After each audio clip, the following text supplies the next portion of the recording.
Alison Arngrim.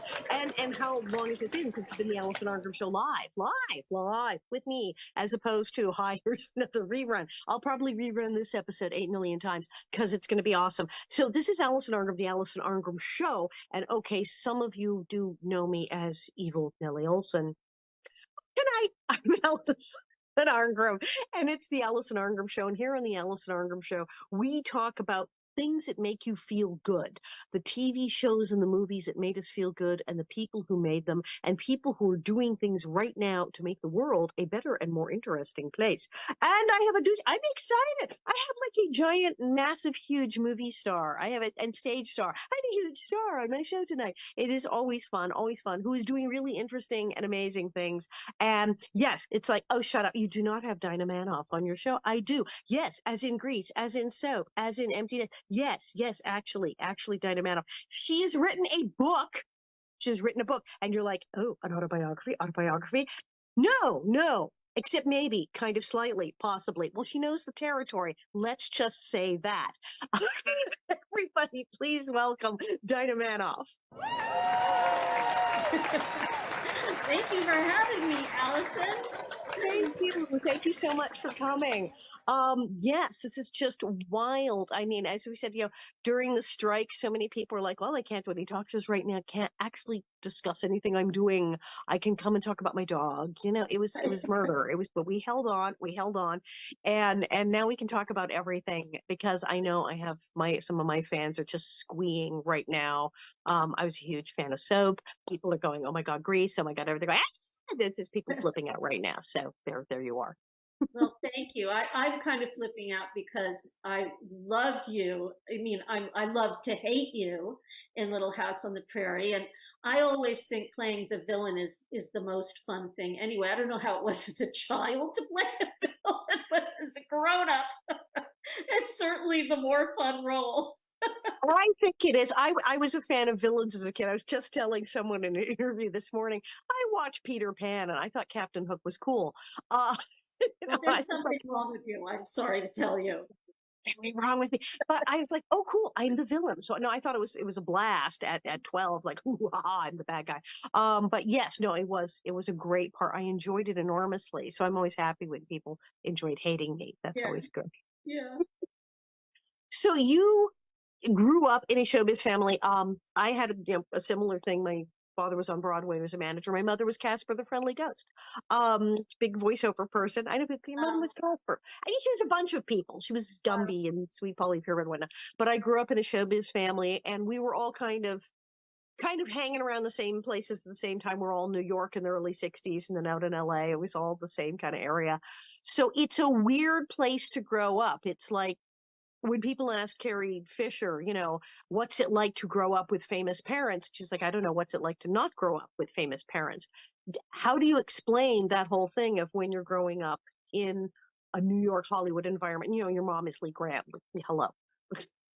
Yeah, I think it's a very unusual childhood. I didn't know it was unusual until, I started hanging out with my other friends whose mom did not sleep till noon and, spend 2 hours putting on her makeup. And, I had a very permissive childhood.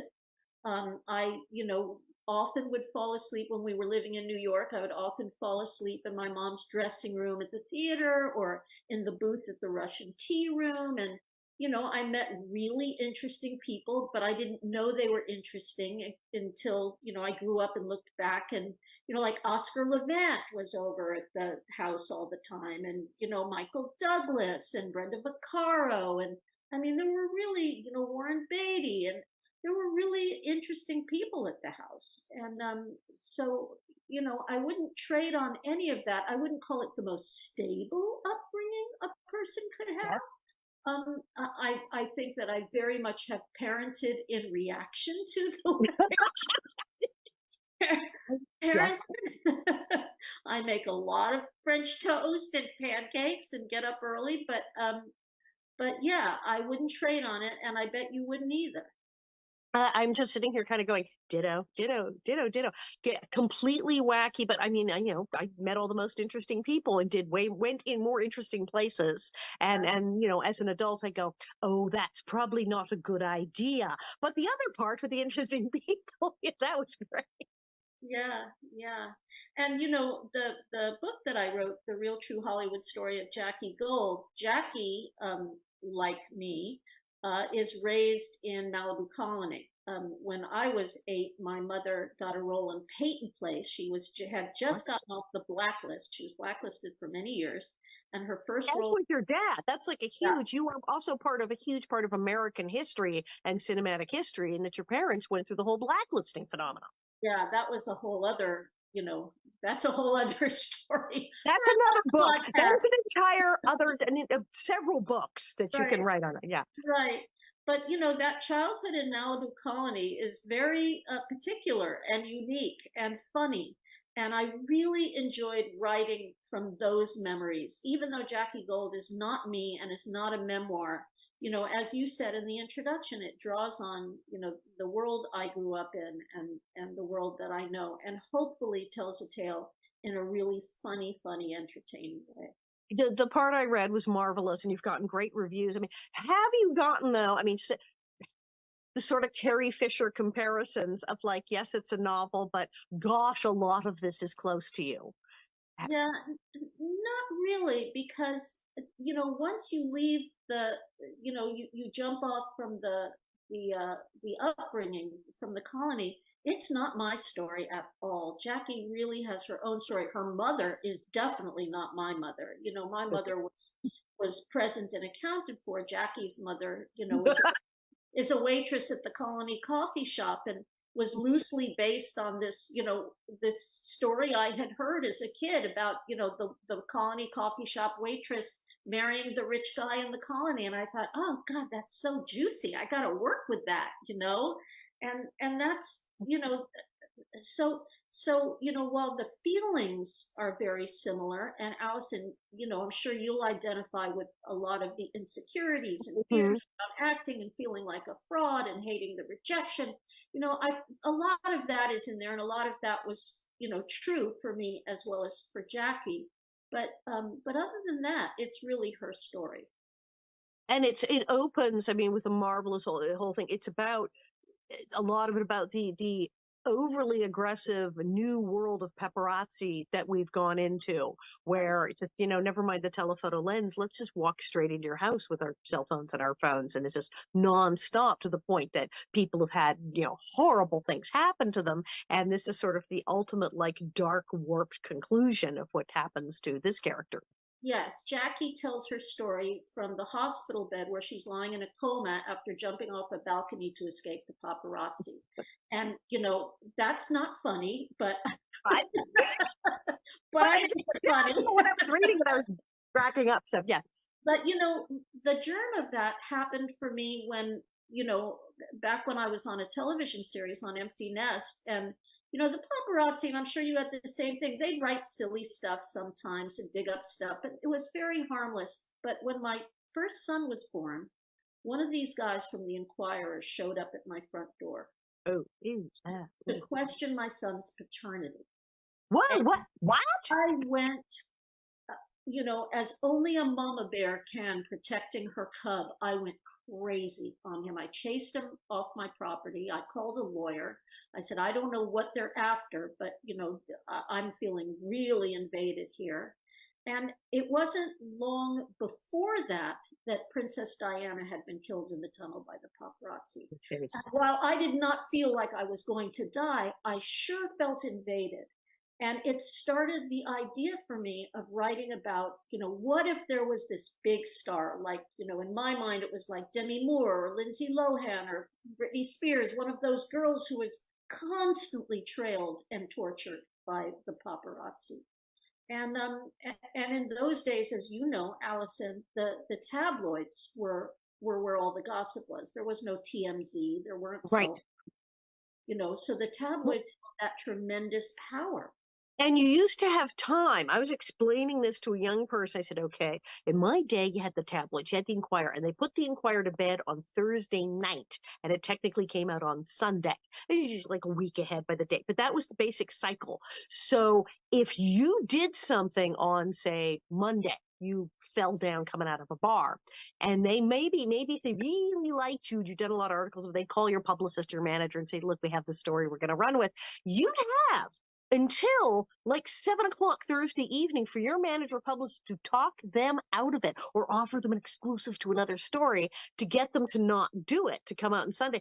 But now you don't have that. You don't have the waiting period No, and but under which you listen, can negotiate. It's I just don't know about you, but I feel very lucky that there were no cell phones when I was a young actress in Hollywood. Because, boy, every day. would Melissa I have been Cooper in and I trouble. go, can you imagine if there had been cell phones in TMC when we were young? No, Oh God, I'm no, just no, no. saying. Yeah, So horror we movie. were Yeah. very lucky, my dear. Very, very lucky. Dodged a bullet. Big time. Oh yeah. So yeah, time. You could call them up. Go, no, really, don't run the story. I'll do it. But yeah, now it's just the instantaneous thing, and part of the aggression too is there were celebrity photographers that was their job, if not even their career, and Right. they actually kind of wanted to do it sometimes even for good reasons as opposed to just the trashy stuff. But you knew them. They'd come in and you'd go, Harry, not now. You knew who they were. You could call them by name, and they had a gig, and they would only go so far sometimes because they knew they needed to be on the red carpet of the next event, and they weren't going to get cut off in that.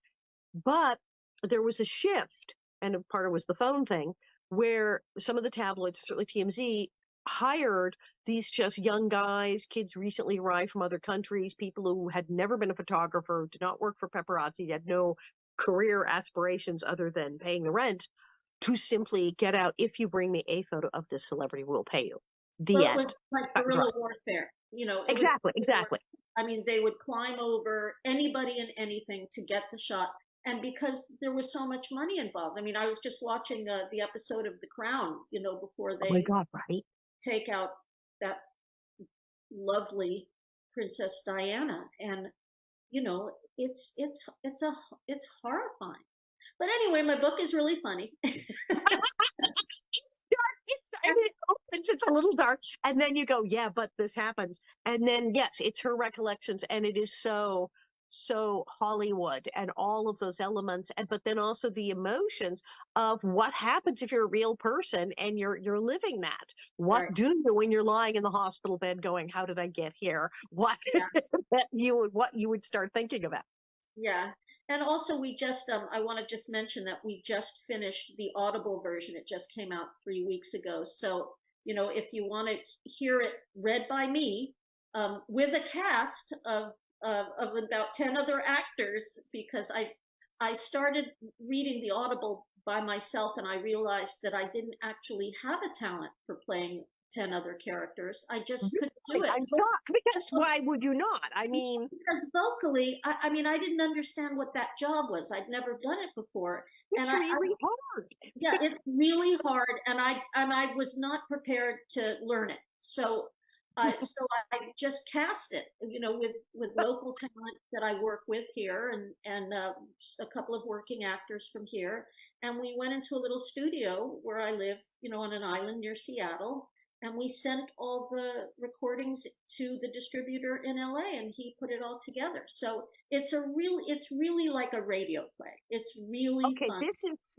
brilliant because I mean, I read mine and I enjoyed it, but man, it took longer than I thought. It was days and days. It was really hard work. We had to start and stop it. We had to take breaks. The producer recording it said, "Are you okay? Do you want to take another break?" I got to take a break. It's an exhausting process, Yeah. and it's different than you think. Well, I just read my book. There's all these rules. No, no, no. My favorite one, she said, "Okay, you can't yell. You have to fake yell." She said, "Because remember, they're listening to it in the car with the windows rolled up or in headphones in the dark. She said the calls are coming from inside the house. It's like, I'm like, oh my God, that's terrifying. She explained all this, and I went, this is a whole other world. This is really hard. And Yeah. everyone I know has recorded their book going, I had no idea it was going to be like that. And I know people who said, I got 2 days in, I had to take a week off and like go back. It is really hard to record your own book. Who did you get? Who did you bring in? Well, I'm an acting teacher where I live, and I've directed up here, and so I have like this whole marvelous kind of troupe of of actors to choose from who are not all that busy, because they're just regular people living here like I am. And so we went into the studio every night for 3 weeks, and I was able to, knock out the book. I had to re-record a bunch of it because my voice I kept losing my voice because it's Right? so much. So I had to go back in and re-record some of my stuff. But it was just so much fun to have this story come alive. I never expected that I would get to act Jackie as well as write Jackie. So it was just a blast. Fantastic. Now that is another thing. Okay, so you teach acting, of course, long acting background and teaching acting background in your family, but you also teach acting at a women's prison. Yes, I did for about Wow. 3 years. Yeah, it was really really good for me. I Up until COVID, I well, what happened was we lost a child. Our oldest son, Dashiell, died in a car accident tragically at 19, Hmm. and and I was gutted and non-functional, and I I did not want to be a person whose life became defined by grief and by tragedy. I was, carrying the emotion, but I wanted to survive it and thrive again. And I knew that the one way I could save myself was to be of service somehow. That's what Yep. I've been taught in Yep. life. Yep. And I had always had this idea in the back of my mind that it would be so cool to do improv and acting with a women's prison because, how juicy is that? Plus, I like bad girls. I'm a recovering bad girl. I'm really happy around bad girls, I get them. Mishpucha. So I went and pitched the idea of this class to the educational director at the women's prison near us. And she, loved that I was free, not free available, but that I cost no money. Plus, I had a good resume. Where else were they going to find it? Good resume. Just a little bit, maybe a good resume. And I started going in, and for that, time where I was in such deep grief from losing Dashiell, for 2 hours a week, I would laugh, and they would laugh, and they didn't know why I was there. They couldn't figure out what the hell I was doing there because Who's this I strange immediately, woman? I immediately gave them all my credits because I wanted them intimidated. I mean, some of them were murderers, Right. so it's good they should know. In a prison, often there's a hierarchy. You kind of have to say, okay, here's who I am, so you can decide Absolutely. where I rank right now. Yeah. I managed to be very intimidating with my credits. It was very good, and for 2 hours a week, I was okay, and that bridged me back to being functional again. And so I taught there for 3 years with a friend of mine who was my teaching partner there. And then we managed to start a writing program there. We started an art program there, and they called me Dean Dinah. I was the dean of arts at Purdy Women's Prison. So Wow. something I never could have gotten otherwise. Yeah, absolutely. That's the thing is that service to others, getting out of ourselves sometimes is the only way to get through a really traumatic and terrible experience. Yeah. It's the only way. But I'm also thinking, yeah, an acting workshop, writing workshop in a women's prison, all the things these women had been through in their lives to lead them to that point of being in prison. Yeah. The stuff they would really have that they wouldn't think of. They would say, I'm not an actress, I'm not a writer. But the experiences they actually had that would lend themselves to acting and writing would be fantastic. Well, mostly what I found was they so enjoyed being applauded for and being laughed with. They didn't know they were funny. They didn't know they were entertaining, until they got up and suddenly with that light shined on them, and you know how that feels, when you Hmm. get that feedback, that light shined on them and they felt seen, you know. And I was very careful not to open up emotionally a can of worms I couldn't contain, Right. because I'm not allowed to talk to them afterwards. I'm not allowed to write to No. them. I can't keep in touch. Nothing. I mean, So the there's two no hours. debrief. You don't want to No, no, no, necessarily. no, no, no. Right, right, The right. two Get hours in that there. I'm in the room is the 2 hours I'm in the room. That's Right. it. So I had to be very careful on what I brought out. So I kept it pretty, pretty light and very dirty. They really loved being able to, swear and say inappropriate things. And The because I freedom. would get the freedom to do that in my class was something they couldn't get anywhere else. And so that's what I did. I gave us a really good time, 2 hours a week. Well, and you talk about that and mentioning the writing workshop. It's just that I went to this conference and there were a lot of psychiatrists and neurologists, and they were talking about how writing your life story, even in the simplest form, has enormous effects neurologically on the brain, on the neural pathways, the whole thing. And they said, literally writing your autobiography in order and analyzing it and then talking about it with people. But they said they had patients who, if they even just, they said, just a crayon, a piece of paper, a simple rundown of, well, I was born and then this happened, and this happened, and that happened, just a couple pages, they said a profound effect on their personality and on their wellness, and changes in how they saw themselves and how their brain worked just by analyzing those things. So that you started a writing workshop there had to have done wonders for these women. Yes, the woman who Renee Longstreet, who was a screenwriter in another expat who lives up here by me. She did the writing workshop and she had them do a lot of memoir writing, and Excellent. it was very very powerful. It'd be incredibly healing. Now you're on an island. Where are you? You're Well, way out there. I don't say the name of the island No, because no, then I do. I get tracked down, but Because then all the weirdos like in the book will be at the island, and you'll be but jumping off an island. No, I do live a ferry ride from Seattle, and I've cool. lived up here for 19 years. And I left when my boys were little, my three little boys. I decided that my husband and I decided that we wanted to see if we could raise them outside of LA, and so we have, and it was like the best thing we ever did. And especially, I mean, multi-generational here to finally, as you said, find a normal life, as it were, or a Yeah. semblance thereof.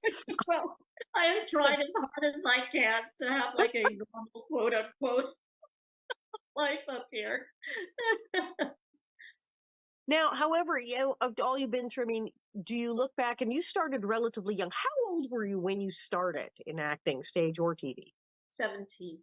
17. Okay. That's still pretty. I mean, obviously, I started You were a 5. baby. Yeah, you were. That's Yeah. I had a whole career from 5 to 11, and then it stopped. Actually, Little House was the comeback role. My, Wow, my wow. career, I was washed up at 11 and started over again with Little House. But yeah, completely bonkers. But 17 is still insanely young. It is still technically being a child actor. You're Yeah. still the minor. That's so weird. Do you look back on that as a positive thing? Is it weird for you or what? I think I would have done better if I'd started young like you, Allison. Really? I think I was a person looking for an identity from the time I was little. And my mother, who had been pushed into acting as a child star, was so against me doing it that it wasn't until I was older when I was, able to go out on my own and start a career. But I think it would have been a really good discipline for me because I was very undisciplined and I was what we used to call a juvenile delinquent. Yeah, So, my kind of, no wonder you enjoyed the prisons and me. Yes, juvenile delinquent. I'm like, yes, juvenile delinquent. Uh, it's it's true. I mean, being on the show, I mean, I got very lucky. Sometimes being a child actor can contribute to one's delinquency, but in my case, I was on Little House, and because I was on the show for so long, whatever insanity I was going to get up to, I was like, oh, guys, I got to be at work on Monday. Yes, So, yes. yeah. And I was raised with that work ethic too. And I really think that acting saved my life because Mm. once I started acting, it was the first discipline I had ever had. And because, my mother had raised me that, even if you're dying, you show up on set on time. I Yes, mean, I yes. knew that from the time I was born, that I had that ingrained in me. So no matter how, screwed up I showed up, to my jobs. And I think it bridged me until I was ready to really be a person in recovery from, all the stuff that I had been up to. That's really good. I mean, it's funny. I was just talking about that.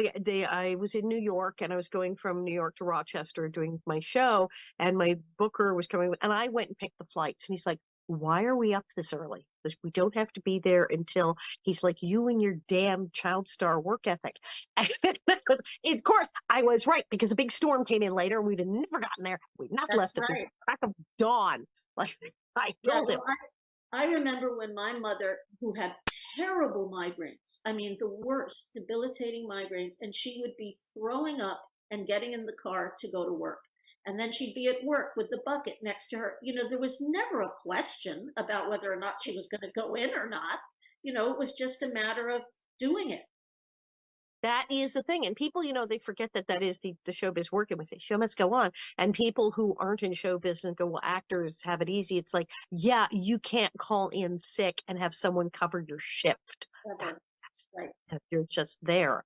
And so you had that ethic. And I mean, people adore you. Obviously, I loved soap. Everybody loves Grease. Do you have, of the eight, I mean, it's insane to say, a favorite or a project you like talking about the most, because there's like a million of them between stage and TV and films. Is there a project or a film or something you did you like best? Gosh, in retrospect, I love everything. Right? I mean, And then there's also, it was a job. Yay! That's where I'm when like, it it was was a all good job. happening, when it was all happening, like we didn't know Greece was going to be like some big deal. It didn't even get reviews when it came out. It just picked up this kind of energy and steam, and John and Olivia were just so. It came out. That's the thing we have with Little House. There's more people watching Little House now than when it was on. And the Exactly. critics, they hated us. Nobody cared about Little House on the Prairie. Now it's this huge thing. So yeah, you have the same thing. It's like being in the Wizard of Oz or something. Like you're later, like, wait, everyone's watching this now. What is happening? Well, I know. I tell my boys, my twins are 21, and I say, listen, if it helps you get dates, tell them your mother was a pink lady. They're like, yes, that's a really good angle, Mom. That is so crazy. I know, but did you think that all your people are, young people be dressing up as the characters and singing along with the songs of this thing that you did 10,000 years ago? I know. We just, we're still a very close cast. At least the T-Birds and the Pink Ladies are. And we were just in Edinburgh doing a Comic-Con, autograph. I'm sure you've done those autograph Oh, signing. And it's like, there we are in Scotland, and there's, everybody's dressed as Sandy and Marty and Frenchie, and coming up and weeping over, getting to meet their favorite characters from. And I'm like, wow, who knew? I mean, it's so crazy. And here I am in Scotland. We were in Liverpool last year. I mean, it's quite lovely. the French are mad for Greece as well. Like it's big in France. I'm like, We'll have to get why? I really like having these free trips to exotic places. So, I'm Right? all about it. So the autograph show things, yes, we're having our big 50th anniversary of Little House coming up. So it's like the never ending now events. I'm packing for one as I speak. When you go to these autograph shows, which thing do you find? Do you go for a thing that's for Grease fans and then have like Empty Nest fans show up? I mean, do you get weird crossover? It's Oh yeah, yeah, and Chucky. I was in You're childhood. I was my Chuck. Chucky. Oh Chucky's. my God, how weird is that? Yeah, I know. So sometimes, right in the middle of the Grease thing, someone will come up with a Chucky doll, and I'll sign their Chucky doll, or their Empty Nest people, or soap. you just never know, but listen, I feel like I had, to me, the best of show business. I was working at a time when there were really fun roles for me. I was paid well, in the years when I was working. And I got out before they threw me out. I mean, Before they dumped you. well, I have to say, I could see they were losing interest, but Oh, I oh, dropped out before no. they completely threw me out. I knew they were looking for the younger models, at about the time when I split. What's But if they get us, yeah, who's Dinah Manoff? Get us Dinah Manoff, get us the younger Dinah Manoff. It was to start, can we get a younger one? Yeah. what's really funny that you said that was there was once a breakdown of a script that said they were looking for a young Dinah Manoff, and I think I was only like 28 at the time, and I said, I'm a young Dinah Manoff, not young enough. Horrifying. Yeah, you did. I mean, you didn't have any of the major Hollywood disasters, as you said, other than the paparazzi coming to your house to see your baby. You didn't have a lot of that. You had the good parts, and as we know, there was that period, God, in the '80s, where as I said after Little House, I was offered so many roles, but I needed to be a cheerleader, naked or dead, or a combination of all three. Mm-hmm.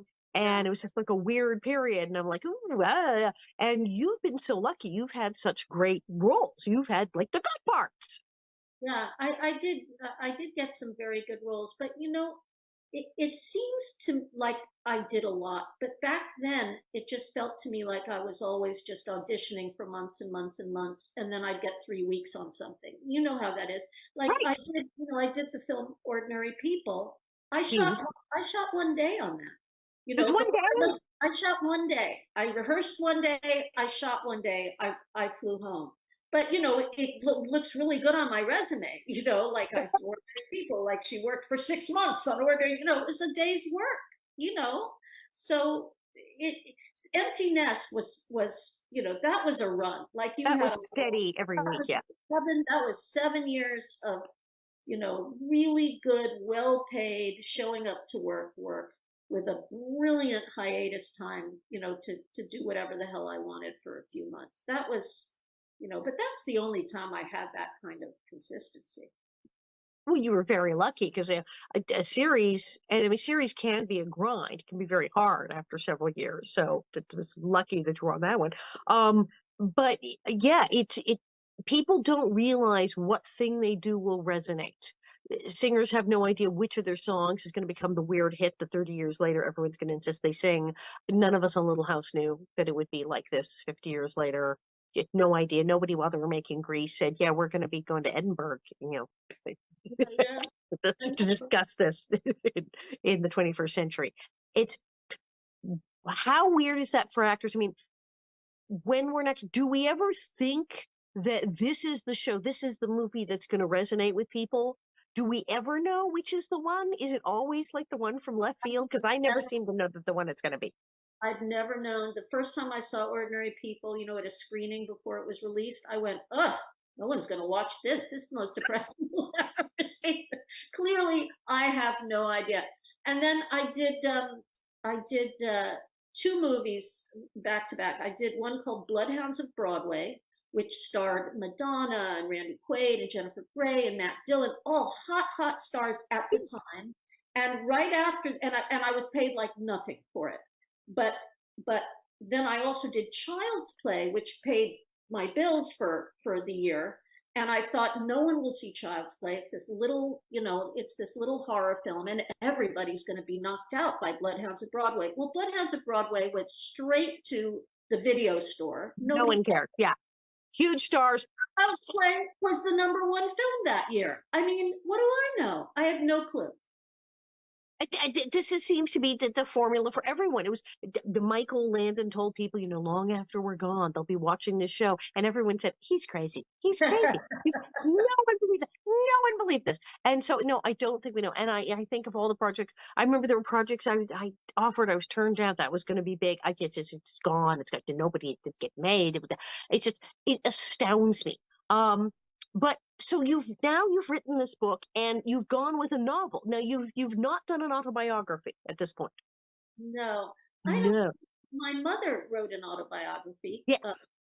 that she wrote. She's so amazing. My mother, by the way, is still alive and kicking. She's 98. She looks fabulous. She still goes to Pilates. She lives in New York City in her apartment with her young husband of 84 and his Wait twin. till I, Yes, she's amazing. She's just ridiculous. So she wrote an autobiography in her 80s on yellow legal pad because she can't that's type. way She, too she never learned to type. old And school. it's a great autobiography called I Said Yes to Everything. And I don't, I don't want to write an autobiography. I feel very private about my I'm an open book in one sense, that I'll talk about, stuff that's happened with our family, but to talk about other people, to out members of my family or the guys that I may have slept with, I feel funny about that. And so you can't really do an autobiography if you don't tell other people's secrets. And Right, you do have to. I was lucky that my people I was talking about was like, oh, good, they said that about themselves in public. Great, okay, good, check. Did I you already out yourself? Great. yeah, I know too much. Right. That's what. So that's why you'll be in your 80s with a yellow legal pad writing it because But it's I the only gotta wait time till you're able to. everybody dies, and then I can write an autobiography. That's what that's Melissa Gilbert, who has written two books though, but she did one say at one of her birthday parties about telling stories, and she said there's some stories should wait till the children have gone to bed, and stories should wait till some other people have gone home, and stories that should wait till everyone is dead. Right.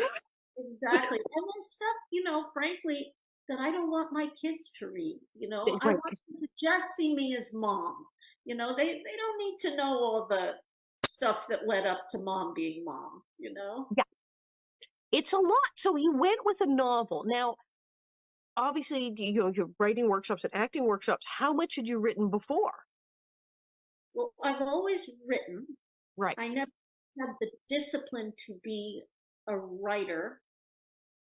I did a lot of directing when I was doing television. I, directed on our show quite a bit and then went off and did some other shows and found that I did not fit that mold of, well, in television, it's not a director's medium unless you're James Burrows.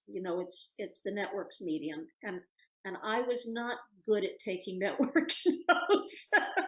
It's either you're totally the network's medium and you just have to go, yes, yes, yes, yes, or you fight them every single day, like the Michael Landons, the Honestly, birds where and then you're fighting more than you're directing half the time. yeah. And like, what? And so I did not work and play well with others as a director because, first of all, I knew better than they did, and I stick to that. And you did. I did. I I remember knew Jane what was Grant. She did know better. Come on.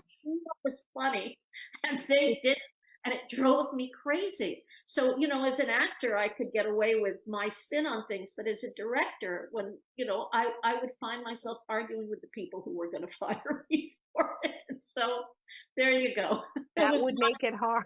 not a good fit for me. So writing, I've written a lot, and this book really came out of a workshop that I started many, many years ago. As I was telling you about that incident with the paparazzi, which started it. And I wrote over years, and then my kids were born, and I found them incredibly inconvenient for writing. And I had to make a choice. I was faced with a choice, a real choice about, am I going to isolate myself in the office and yell at them for pounding on the door, or am I going to be the mom I wished I had had, who says, yes, I'll make your snack instead. And I made a choice to not do anything but raise them for that period of time.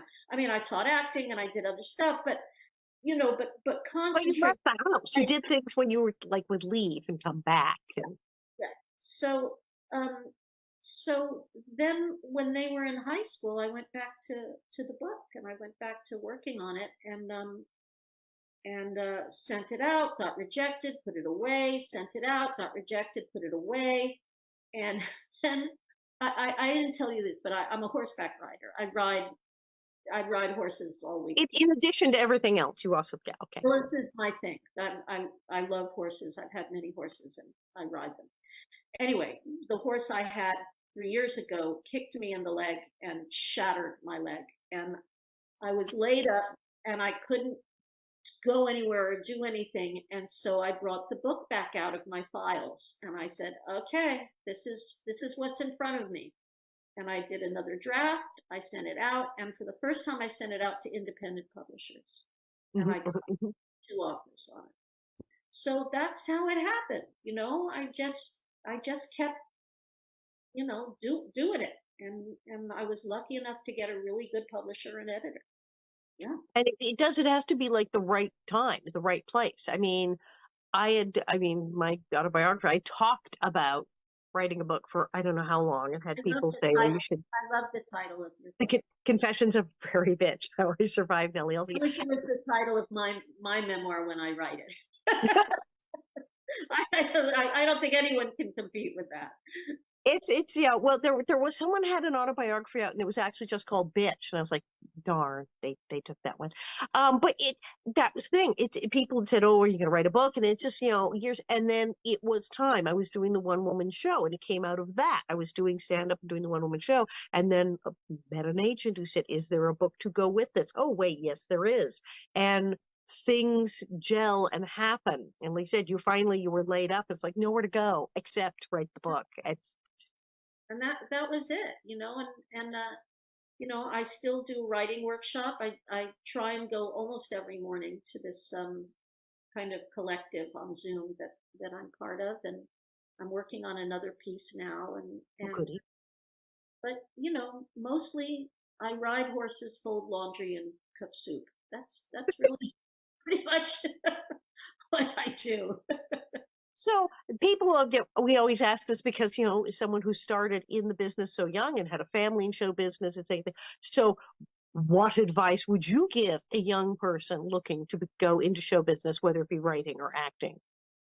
Gosh, I'd be interested to hear what you would say. I have a lot of kids around me here because I teach. I know a lot of kids who are going into show business. And the business has changed so much since I was an actor that apart from, helping to coach them on auditions, I don't have much career advice for them because, if I were an actor going into the business now, I would be looking at making my own material immediately, and that's a possibility now is so fabulous, that you can make up a webcast or, shoot yourself, and find interesting ways. I mean, look at these shows like Insecure and, these incredible shows that like Girls. I mean, that these young women have put up with their own material.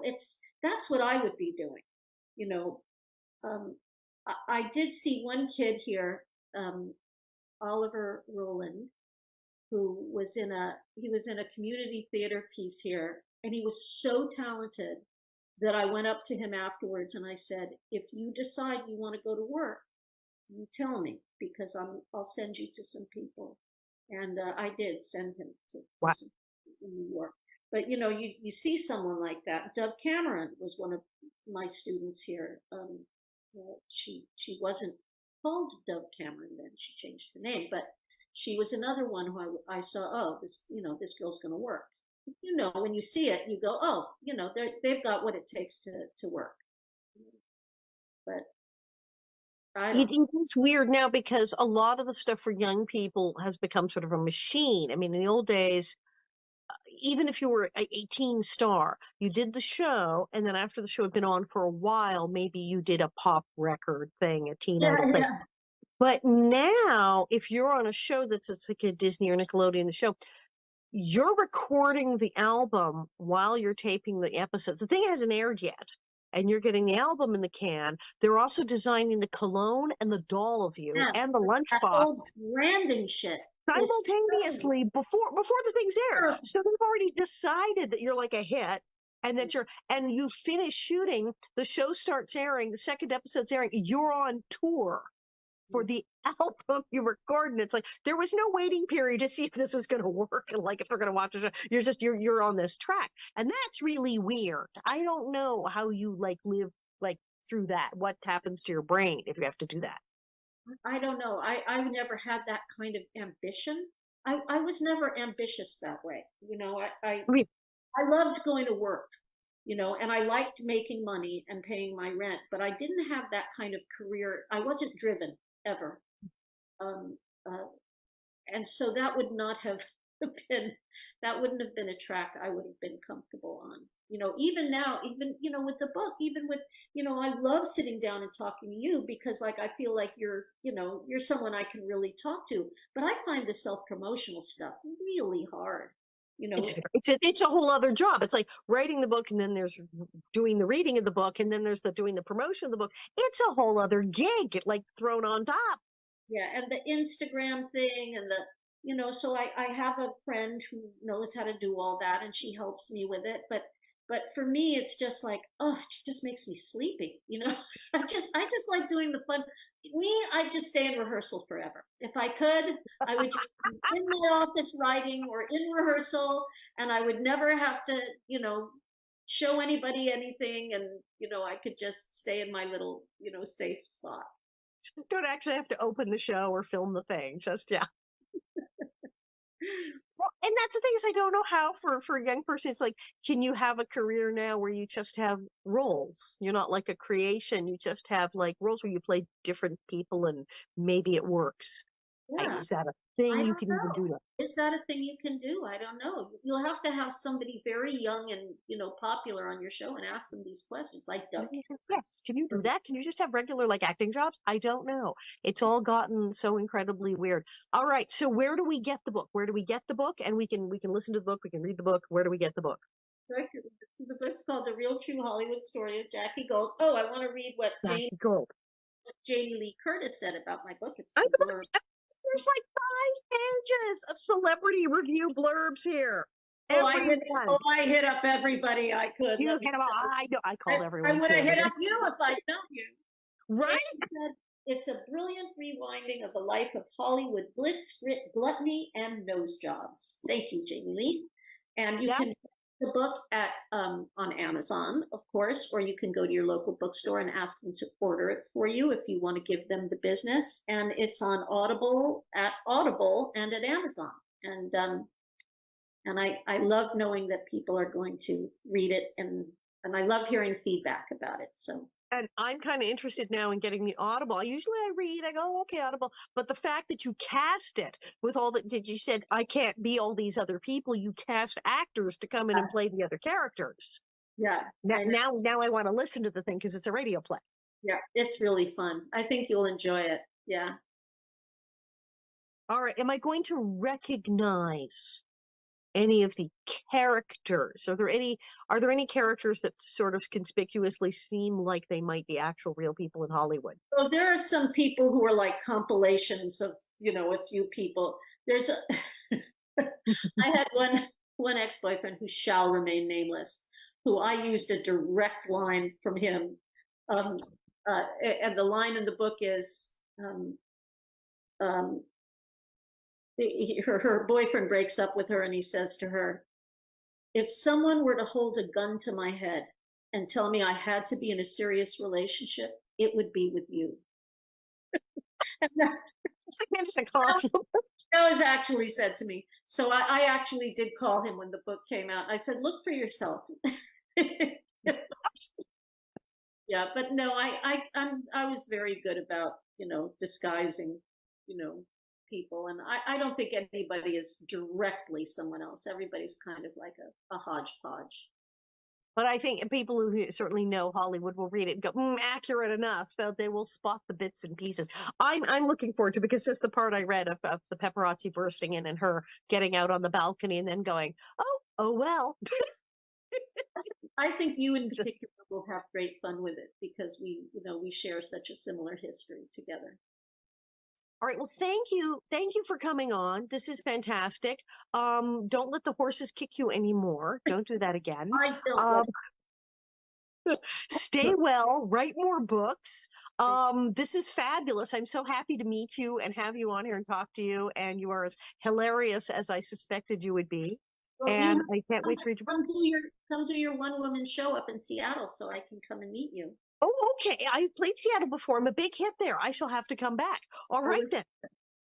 I shall return. Thanks for coming. Thank you, everyone. And yes, this is the Alison Arngrim Show, and I'm Alison Arngrim.